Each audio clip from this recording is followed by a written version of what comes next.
What's going on, everybody?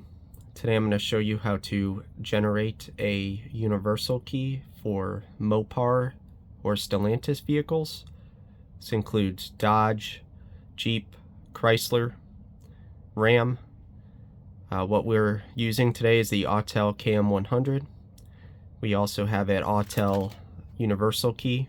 It's the Dodge style. It comes in a package like this.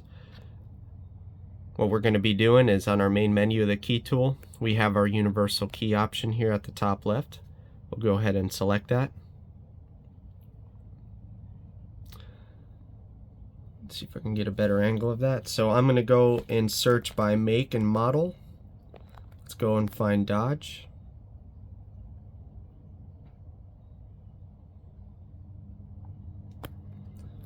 We'll go to Charger. We're going to do a 2018 Charger for this key. We can even select the year. So when I select 2018 Charger, I'm given two options. And here's where I see a lot of people make mistakes even buying keys for Chrysler, Dodge vehicles. They have similar FCC IDs, but there's different chip types. So right here I've got my frequency 433. The bottom one also has the same. But if we look at the chip type, we've got ID4A and then ID46.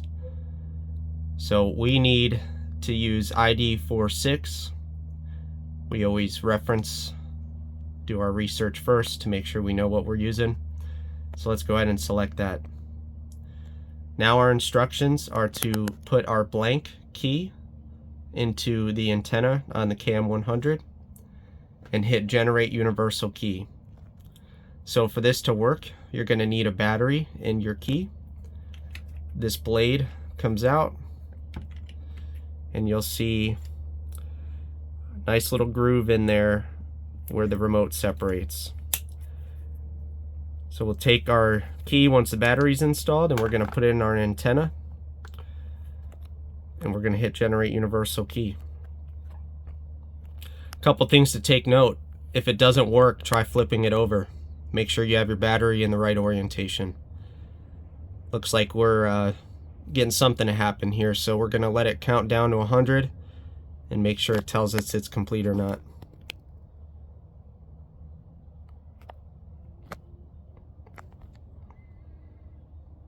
Also, while it's counting down, I do want to make mention, I really like these specific Autel universal keys because they come with emergency key blades.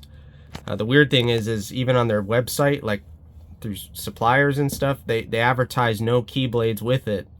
But I found that each brand specific one does in fact come with a key blade.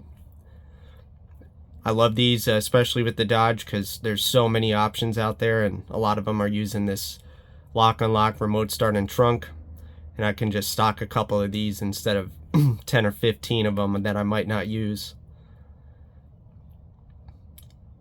We're a little over 80% now. It's probably going to go well for us the rest of the way.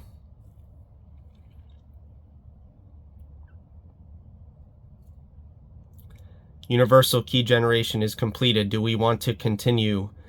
We want to hit completed. If we hit continue, it's going to do it over again. So what we'll do is this should be good to go, but like my other videos, I'm going to go ahead and fact check my work. We're going to go to reading cloning. We're going to check the chip, the transponder. There we go, ID46. That's what we want to see. Also, we notice it's not locked. That's a great thing. Let's go back. Our frequency should be 430 something, well, 433. So this key is good to go. Now, one thing I'm also going to show you guys here is, unlike other Dodge keys, these can be reused. So what I mean by that is, I'm going to show you an example. I've got a Jeep Grand Cherokee here, 2014 to 2020. Got the FCC ID. Has a hatch button instead of a trunk, but it should work the same. I'm going to show you that we can do another one real quick on the same key without problems. So we'll go to Jeep.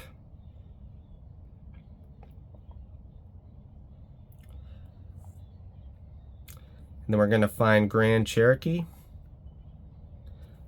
and then we're going to select 20. I'll put 2017 just to meet them halfway. Alright, so there's our FCC ID. Last digit's 821302. If we look on our bag of one of our aftermarket keys, it's the same FCC ID. So we're going to take our key tool and we're going to get back to that menu to put our key in the antenna.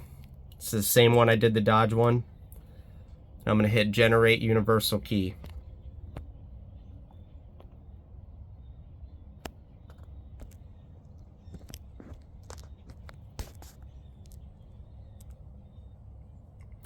Now it's writing over the Dodge key and giving us the Jeep Grand Cherokee key.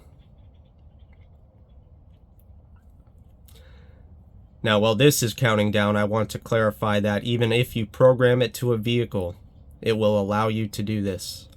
It's another great thing about these universal keys.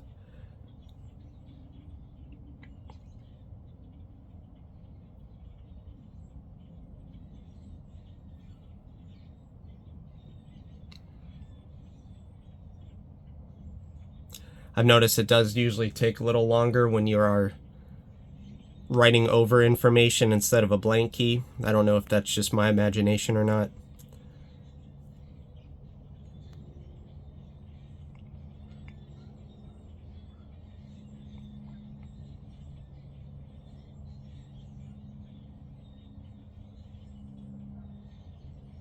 Alright, we're almost done here.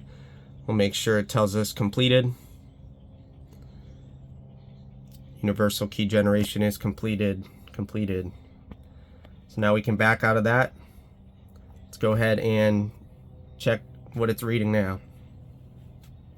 Transponder will hit read.